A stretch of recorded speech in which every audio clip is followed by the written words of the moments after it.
అదానితో విద్యుత్ కంపెనీతో చేసుకుని ఒప్పందాలు రద్దు చేయలేము అన్నమాట. అంటే వీళ్ళ కూటమిలోకి వచ్చిన తర్వాత ల్యాండ్ టైటిలింగ్ యాక్ట్ లేదంటే ఈ వాలంటీర్లు సచివాలయం ఇలా చాలా రద్దు చేసుకుంటానే వెళ్ళారు కదా. ఈ విషయంలో అంటే ఏంటి లాజికల్ గేమ్ ఏమన్నా ఆడుతున్నారా?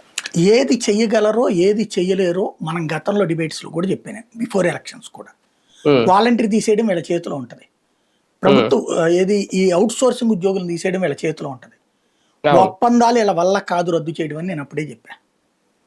అంతకుముందు చంద్రబాబు టైంలో ఒప్పందాన్ని జగన్ రద్దు చేస్తే ఏమి ఆదేశాలు ఇచ్చింది హైకోర్టు? వడ్డీతో సహా కట్టమంది. చట్టాలు కూడా ఎట్లా పడితే అట్లా రద్దు చేయడం, వీళ్ళు పెట్టిన చట్టాలు రద్దు చేయొచ్చు. ల్యాండ్ టైటిలింగ్ యాక్ట్ రద్దు చేయలేదు, పేరు మార్చారు అంతే, రీసర్వే అంటున్నారు అంతే, పేరు మార్చారు. ఇప్పటికి కూడా జరుగుతున్నాయి రీసర్వేలు, చూడండి అక్కడ. అంటే మరి చాలా చెప్పుకుంటున్నారు, మొన్న కూడా అన్నారు బాబు గారు, నేను ముందు దాంట్లో సంతకాలు పెడతారు, ఇది ఒక నాటకం నడుస్తుంది.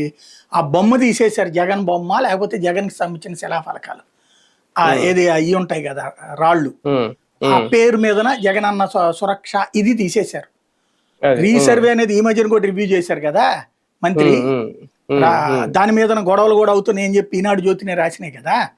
పేరు రీసర్వే అని వాడతారు, అసలు అది కూడా రీసర్వేనే.